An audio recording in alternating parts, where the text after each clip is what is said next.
at number 2. Before number 2, let me give you 2 bonus there. In Genesis chapter 26 verse 1 through verse 12, 13, God showed Isaac what to do. And that thing that God showed him turned his story around from a pauper to a multi-billionaire. In Genesis chapter 31, if you read verse 11 and verse 12, God showed Jacob what to do precisely. And the implementation and execution of this thing with knowledge, with understanding, and with wisdom turned Jacob from a struggling salary worker to a multi-billionaire. So, I challenge you, if you can take time out, especially at such a time as this year 2023, and if you can pray, oh God, according to your word, in 2 Kings chapter 4 verse 1, this year, this week, this month, show me what to do. God will answer you expressly. I can guarantee you that. He will respond to you the way he knows you can understand his communication to you. This woman didn't know what to do. That is why she cried to the prophet. Number 2, question Elisha asked the prophet's wife is, when the prophet Elisha asked the woman, what would you have me do for you? The woman had no answer. So, as a marketplace experience consultant, he switched to the second level of question. And that takes us to the prayer, to pray for money. And what is this question? Woman, what do you have in the house? The woman said, what kind of question is this? I don't have anything in my house. If I have anything in my house, would I cry to you? Prophet Elisha did not respond to that ignorant reaction. He asked, what do you have in the house? The woman scanned her mind. I said, nothing. I just have a small bowl that has a small oil. And what is that? What will that do for me and for my children that will save them from being taken as bondmen? It is because this woman is not mentally savvy, not spiritually savvy, discerning. It is because this woman didn't understand the dynamics of the mystery of money. That is why she couldn't even understand that right inside her house, the tool and the instrument that she needed to break the code of money was right in the house with her. So, Prophet Elisha asked this question, what do you have in the house? The key word there is house. So, for you to understand this prayer point that I'm going to be giving to you in a short while, let me x-ray the word house, so that, like the prophet's wife, you don't also believe, because many of you, why is it that you are living the way you are living? Why is it that you are living like an orphan financially? Why is it that you are living as somebody who is helpless? Why is it that your hope is predicated upon that paper you call your certificate? Why is it that you are borrowing money from one point to another point? Why is it that you are living in financial pain, struggle, and lack all through the seasons of your life? It is because you do not understand the asset of destinies that you have in your house. Listen to me, there is no man that I know on the face of the earth that is empty. When that woman, the prophet wife, said she has a cruse with small oil, that she looked down upon was an asset of destiny. Now, there are 3 kinds of house. Let me describe them to you quickly. and throw a little light to it so that you will believe me that you are not empty. The first kind of house we have is what we call the physical house. We have the mental house. Then we have the spiritual house. What is the physical house? There are two dimensions to it.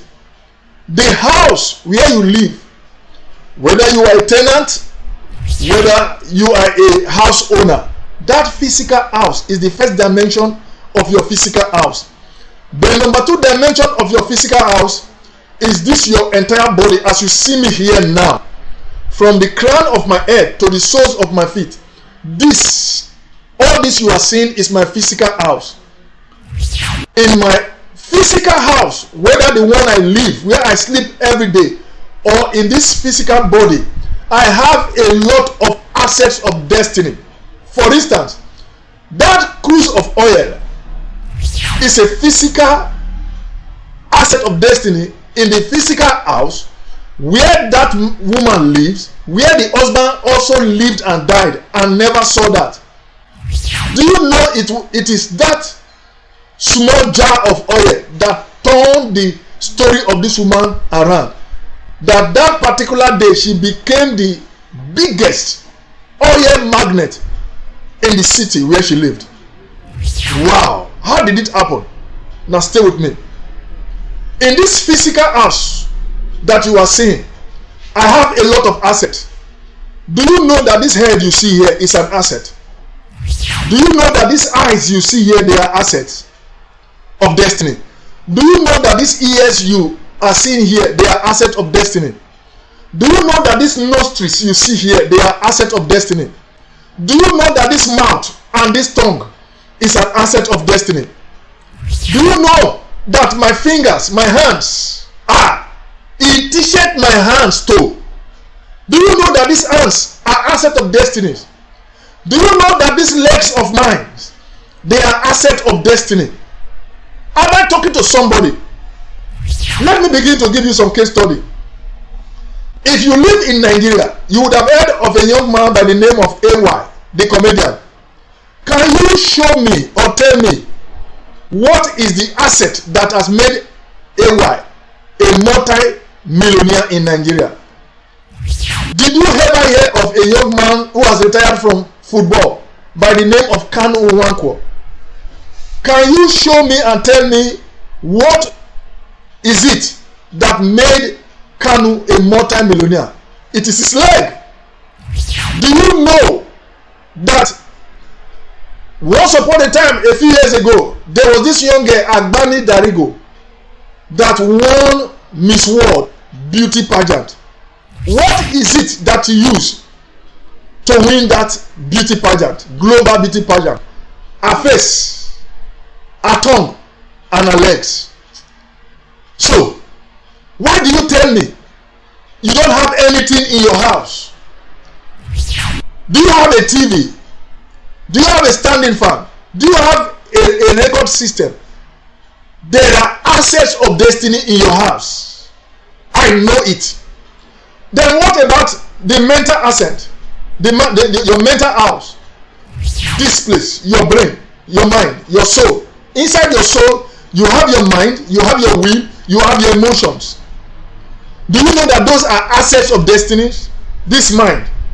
This is where your mental gifts and mental talent.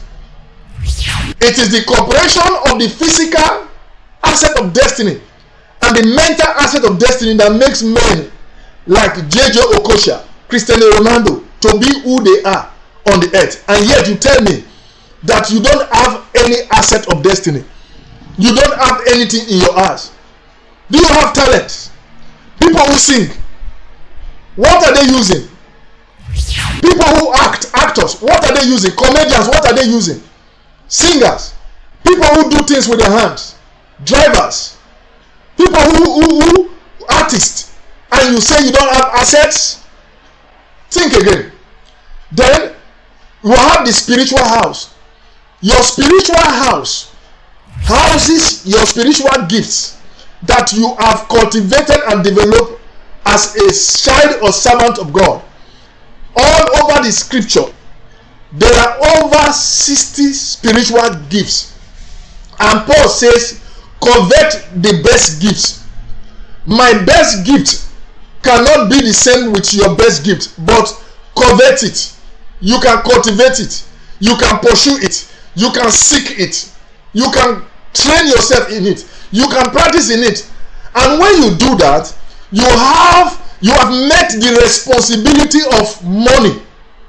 And so when you begin to package and present the after effect, which could be in the form of a program, a product, or a service, that is what you use to provide solutions and solve people's problem. And when you do that, they begin to reward you. They begin to reward you. They begin to reward you. That is how it goes. So, number 2 way to pray is this. Now listen to me. And listen to me very well. Oh God, show me what the assets in my house are that I haven't discovered or perceived, because that is the challenge. You haven't discovered it. You haven't perceived it, but it's there. As I'm talking to you right this moment, it's there. So this is the way to pray for money. Oh God, show me the assets of destinies that I have in my house, in my physical house, in my mental house, and in my spiritual house. Are you listening to me? Alright. The third way to pray for money. The servant of God gave an instruction. Go, borrow vessels from everywhere, from all your neighbors. Empty vessels. Do not gather just a few. Do you know the implication of this instruction? Unknown to the woman, the prophet was about to connect this woman's oil to what I call divine leverage. You say, John Efetobor, what do you mean by divine leverage? If you go to Ephesians chapter 3 verse 20, you will understand the principle of divine leverage. And what does it say there? Unto him, who is him? God, who is able to do exceeding abundantly, above all you can think or ask, according to the power that worketh in you. So, God is able to do exceeding abundantly. It's right there. His provisions to doing, to exceeding what you can ask or think or imagine and create and connect to him. God is able. But his ableness is a function of the power that works in you. So there must be a power that works in you, and that power functions through the instrumentality of wisdom, understanding, and knowledge, and the gifts that you have in your life. So for you to understand leverage, let me use a physical description. Now, in business and investment, we have what we call leverage. Let me explain it this way. In investment, in trading, whether stocks, whether foreign exchange currency, whatever, you identify a company and you decide to sign up with that company. That company says that I have $100 for you to trade. But before you can trade with this $100, you need to sign up with the company with $10 or with $20. So when you sign up, you pay the $10 or $20 into the account of this company. Now this $10 or $20 is your power that gives you a connection and a link to the $100 of the organization. So once you hook up or you sign up, you can now begin to trade to the tune of $100. This is the simple concept of divine leverage.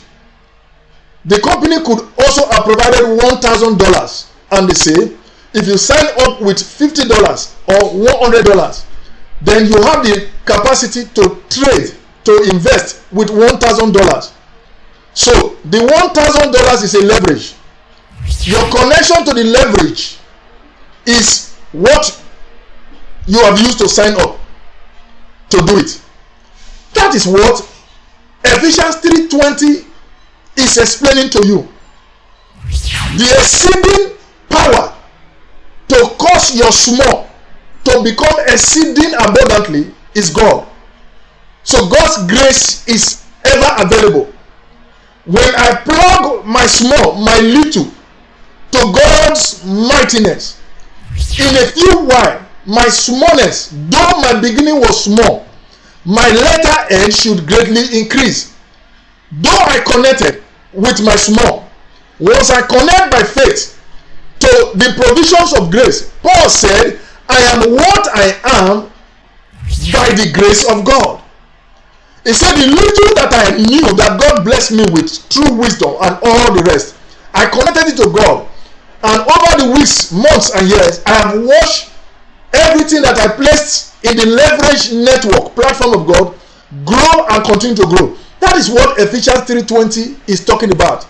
So, the third way to pray for money is to understand the principle and power of divine leverage. So, when Prophet Elijah asked the woman to go and borrow vessels from everywhere, from all your neighbors, empty vessels, he said, do not borrow, do not gather few, borrow and borrow and borrow and borrow. So those vessels were not the woman's vessels. She borrowed it. So technically, when you sign up with that company, you are using the company's money, you are borrowing the company's money to trade, but at a higher level. So the profit you could have done trading with your $50 and the profit you would get trading or investing with the company's $1,000 is different. That is what divine leverage is. In this case, with God, God does not expect profit or interest from you.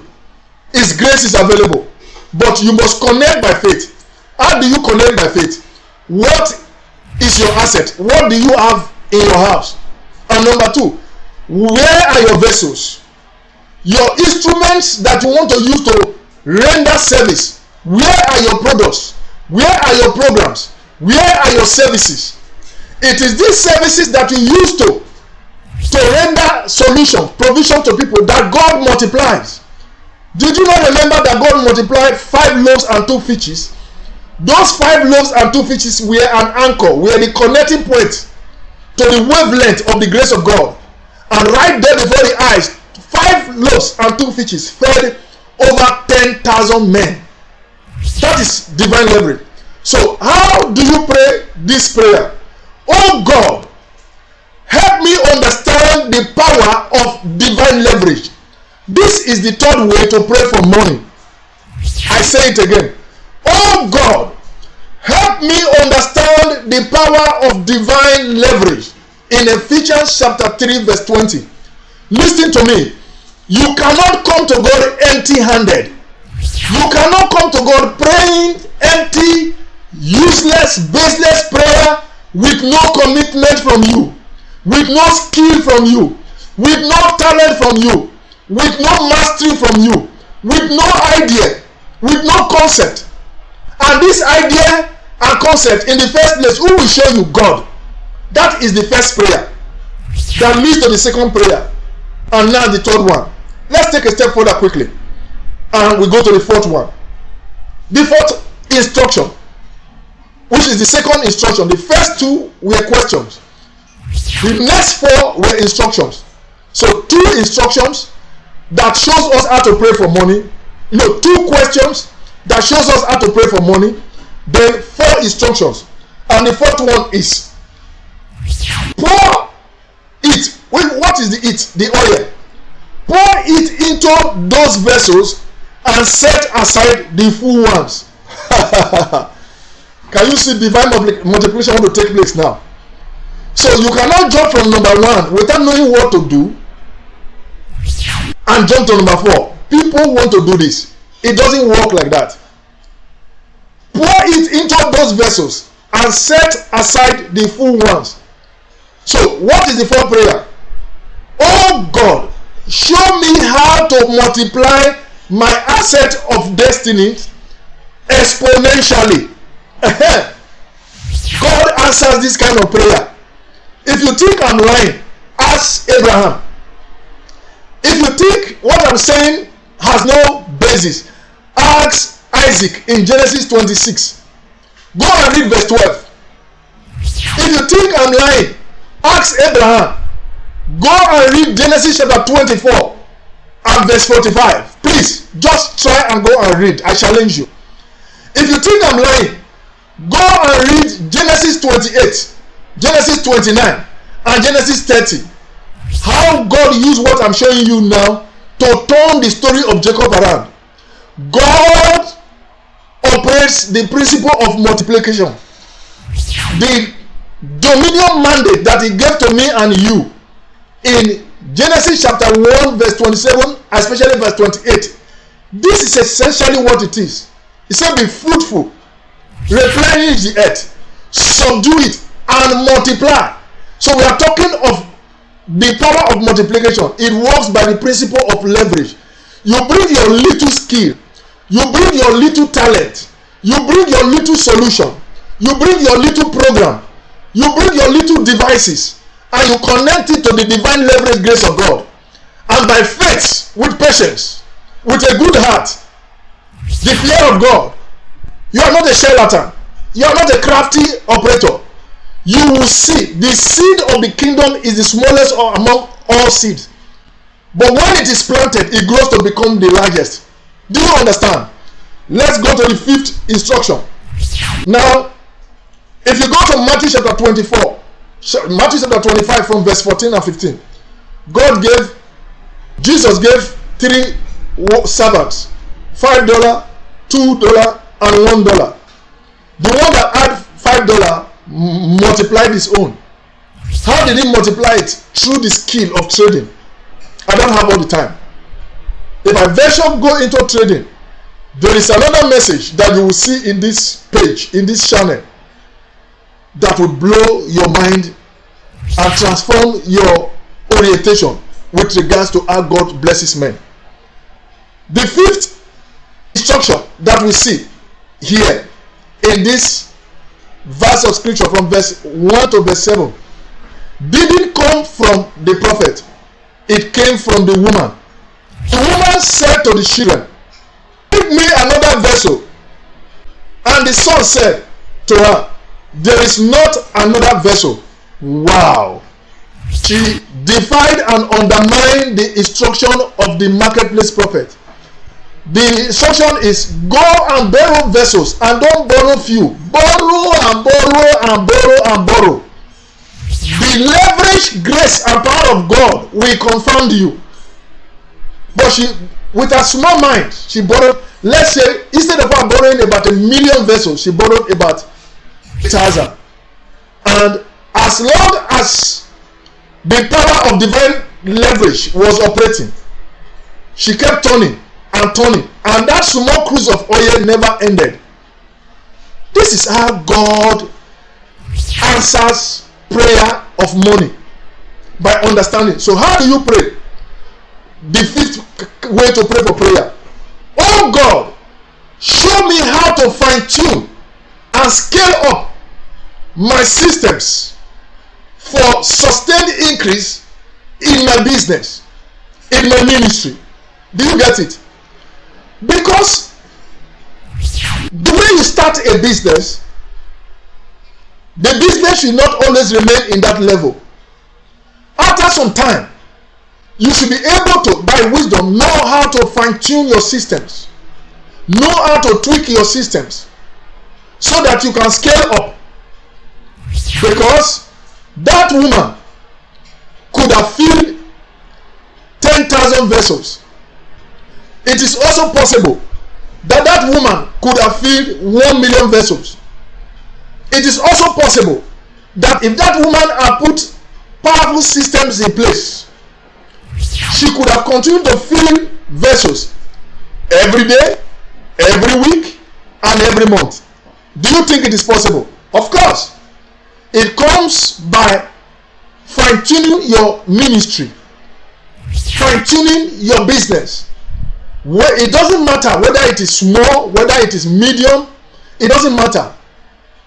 If it operates as a business that provides valid service or programs or products to people, you can fine-tune it, you can tweak it so that you can scale it up. Why do you do this? So that you can sustain the growth for each season and for each level. But this woman didn't do that. The last way to pray for money, when the vessels ceased and the oils were available, again she didn't know what to do with the oil, but they were there. So she came to the prophet of God, and this is the instruction the prophet of God gave her: go, sell the oil and pay your debt, and you and your sons live on the rest. Wow. Wow. Listen to me. Your program, your product, your services that you render to humanity, that solves their challenge and problem, that answers their question, that bring comfort and relief to them. If you don't know how to sell it or sell them effectively and efficiently, if you don't know how to market it or them, you can only reach as few as possible. The fewer the people you answer their question, the fewer your rewards. The larger the sphere of people you answer their questions, you solve their problems, you bring your program, your product, your services bring relief to, the larger. So a business that is touching 1 million people and a business or ministry that is affecting 1,000, 500, 200, 100, you will agree with me that their influence will be different. A ministry that is touching 10,000 people, 50,000 people, 100,000 people, especially in our time and season, online and offline, the influence of that guy, of that ministry, of that business will be different. So my question to you is, do you know how to sell? Do you know how to market? If your answer is no, and I know there will be so many no, there is a way to pray about it. And that is the sixth way to pray for money. And what is it? Listen to me. This how it goes. Oh God, show me how to create multiplying markets and systems for the product, program, and services of my destiny assets. These are the 6 ways to pray for money. And listen to me. I'm knowing to you what I have just given to you in this broadcast, the 6 ways to pray for money, actually and fundamentally are the 6 blueprint strategies to starting a business, generating. You want to do something, but you don't know what to do. So the 6 syllables, the 6 strategies of, first and foremost, know what to do, that can show you the product or service or program you can do. Knowing how to generate money, capital, to start the business. Knowing how to set it up and establish it. Knowing how to manage and to grow it. Then knowing how to begin to market and sell your product. The entire blueprint that you need to start from ground zero and become something fundamental and substantial until you become a big player. It is the blueprint I have just given to you. If I had titled this message differently, you would have reacted differently. So I titled it the 6 ways to pray for money.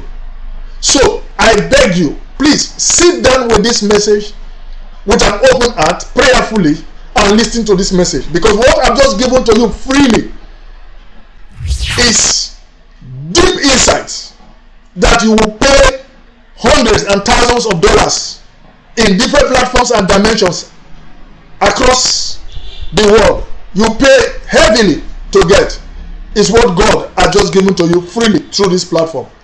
I want to appreciate you every week, every Monday 7 a.m., every Wednesday 7 a.m. West African time. I bring such kind of powerful message across to you. So make sure you make this channel and this page on YouTube and on Facebook a permanent feature. Listen to me. In the year 2010, God gave me the privilege to access the website of one of my 3 key mentors in marketplace operations. He resides in the US. He lives in Texas, Houston, Texas. God gave me the privilege to have access to his website. In the year 2010, I spent 7 months in this man's website, consuming information after information after information, free of charge. In that website, there were paid programs and services for which I paid for a few. But the vast majority of the information that prepared me to know what to pay for, which were also minimal in cost, was that website. And this is what this channel is to you. Please, if you want to establish a strong relationship with Jesus, if you want to build a high income skill, if you want to enhance your leadership dimension, make this channel and this page your regular place of visit. Some of you will spend the next 1 year here. You will spend the next 6 months here. You will spend the next 3 months here. Because the information you will be getting from this page and from this channel is unparalleled. God bless you. Like I will always advise you, it is critically important that you stay fit physically, you stay fit mentally, and you stay fit spiritually. This is Coach John Efetobor. Till I see you in the next broadcast, remain blessed.